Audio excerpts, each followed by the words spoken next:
The president is ramping up a battle on the economic front, continuing to escalate the confrontation with China over trade. The president tweeting Saturday, quote, "The United States hasn't had a trade surplus with China in 40 years. They must end unfair trade, take down barriers, and charge only reciprocal tariffs. The U.S. is losing $500 billion a year and has been losing billions of dollars for decades. Cannot continue." This morning, the president tweeting that he and Chinese President Xi will, quote, "always be friends no matter what happens on trade." But the back and forth has grown into a tit for tat of threats. Thursday, President Trump threatened to bring $100 billion more in tariffs against Chinese imports on top of the $50 billion he announced earlier in the week.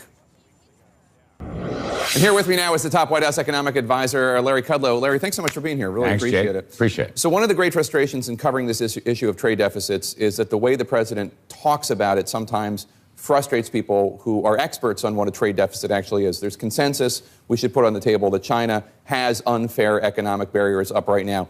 But it is false to say, as the president tweeted this morning, quote, "The U.S. is losing $500 billion a year."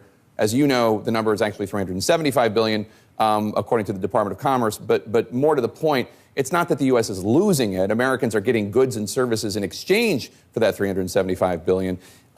Before you took this job, you said, quote, "The trade deficit is not a reflection of a bad economy. In fact, it's the opposite." Do you think there's a danger here that if the president continues to talk about it this way, as if it's a zero-sum game, the American people will think the goal is to have a zero trade deficit, which is never going to happen with China? Well, I don't think it's a problem. Look, the president expresses himself as the president expresses himself. I think personally, and I'm a big supporter of this China, look, we have had to go in and fire a shot across the bow. China's behavior, it's 20 years now, it's more than unfair trading practices. It's illegal trading practices because they're stealing our property rights, our intellectual property rights. They're forcing technology from our companies to be open so they can get it. And they have tall trade barriers. The president is to some extent right about the trade deficit. They have high barriers. They have high tariffs. This stuff's got to stop.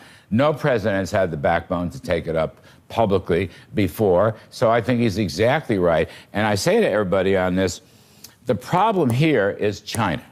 It is not President Trump. China's been getting away with this for decades. Past American presidents refused to take them on. I think President Trump's doing exactly the right thing. And I think it's going to generate very positive results, which will grow our American economy. It will help grow China's economy. It will help grow the world economy. I'm not taking issue with the idea that China is the root of the problem here. There's consensus, and there has been for a long time. And you're right, President Trump is doing something where previous presidents haven't. The question is whether this threat of hundreds of billions of dollars of tariffs is the right approach. Just in the last couple months before you took this job, you said the tariffs were, quote, "prosperity killers." You pointed to them as one of the causes for the Great Depression. You wrote an op-ed titled, quote, "Mr. President, tariffs are really tax hikes." Wouldn't tariffs, if President Trump actually pulled the trigger, be a huge mistake? No. By the way, Steve Moore and Art Laffer and I wrote that piece. We didn't like the blanket tariffs. We didn't like the blanket tariffs, which would hurt our allies as much or more as our enemies. So we didn't like that. And we think there might have been some downstream problems for the U.S. economy. This one's different. Look, you would support if the president pulled the trigger on the hundreds of billions of dollars of tariffs against China? Yes, I would. You would? I absolutely would. No free market guy, no free trade guy disagrees on this subject. The Guild, if you will, the brethren of the economics profession, have all agreed that something has to be done. Now, Jake, remember, this is a process, right? No tariffs have been implemented yet.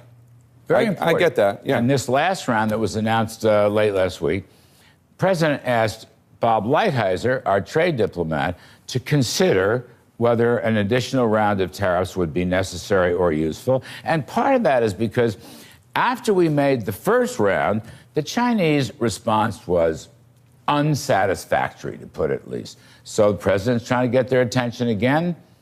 The process may include tariffs. I cannot rule that out. It may rest eventually on negotiations. We will see how the president wants to do it. He's pretty good at negotiating, but he's also pretty good at standing his ground. And again, look at it this way. The American economy, what are we? We are driven by advances in technology. which are the backbone of our entrepreneurship. They're the backbone of our ingenuity. That's the reason the American economy is #1 in the world. And by the way, we should talk about this because it's really flourishing under Trump policies. But I'm just saying, China cannot be allowed to steal our technology because that's the bread and butter of our economy. I hear what you're saying, but you also seem to be saying two things here. One is that this is a negotiation and the process is healthy. It could be. And then the idea that ultimately if he pulled the trigger, even though you have spent a lifetime deploring and condemning tariffs, that would be a good thing. The rhetoric, even though the trigger hasn't been pulled, the rhetoric has had a big economic impact. You talk about all the good things that Trump has done for the economy. The Dow fell almost 600 points on Friday. It's down 10% over the last 2 months under the threat of this trade war, the threat of retaliation causing problems for farmers, especially people in Trump country. Soybean prices down 4% this week, costing soybean farmers $1.7 billion in crop value. What do you say to those farmers who say, ultimately, I don't like this negotiation. It's hurting my bottom line. We're talking to them, by the way, on a daily basis to see. So far, I don't really think it's fair. I mean, you're right. There's been a bump down in farm commodity prices. I agree. I'm not at all sure that this is going to last. I don't know how this is going to. Again, this process may turn out to be very benign, okay? You have to take certain risks as you go in. We're taking them. We're making our case. Nothing's happened so far. We're looking at future actions. You got comment periods for another couple of months on our proposals. We'll see what, maybe China will want to come around and talk in earnest. So far it hasn't. I hope it does. American economy is so resilient, Jake. We're growing at 3.1% annual rate. I used to do this for a living. Right. 3% annual rate, last 3 quarters. Business investment is booming right now. But aren't you you're threatening to undermine all of that? And the stock market is still up, 25% plus since the election.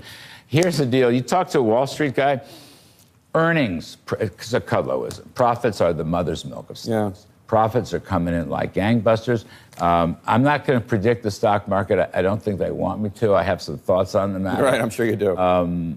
We're going to do fine with these earnings. Earnings are everything. As a business guy, I also want to ask you about President Trump calling on Amazon to pay billions of dollars to the federal government, accusing them of bankrupting the U.S. Postal Service. It's not accurate, but it is true that they pay a lower rate in postage, as do all bulk providers, bulk users. While under attack from President Trump, Amazon stock, and this is they employ more than 500,000 people, has fallen 11% in the last 2 weeks. You're a believer in free markets.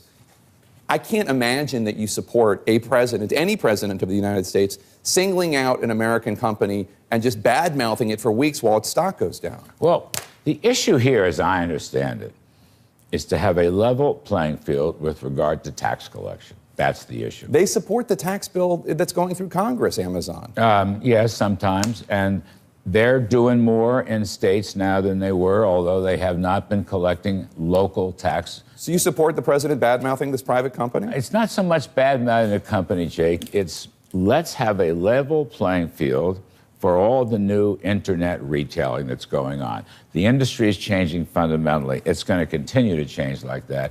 But you should pay taxes in whatever jurisdiction you're operating. And that was the original beef that the president had with Amazon. Amazon, look, it's a strong company. It's going to remain a strong company.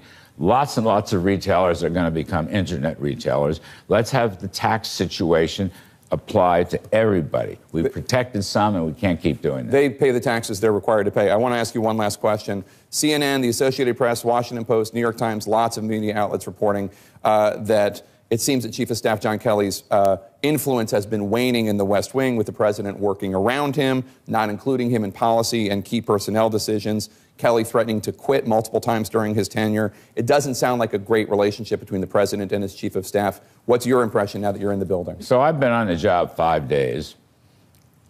John Kelly has been great to me. He is in charge. He's operating a much improved process.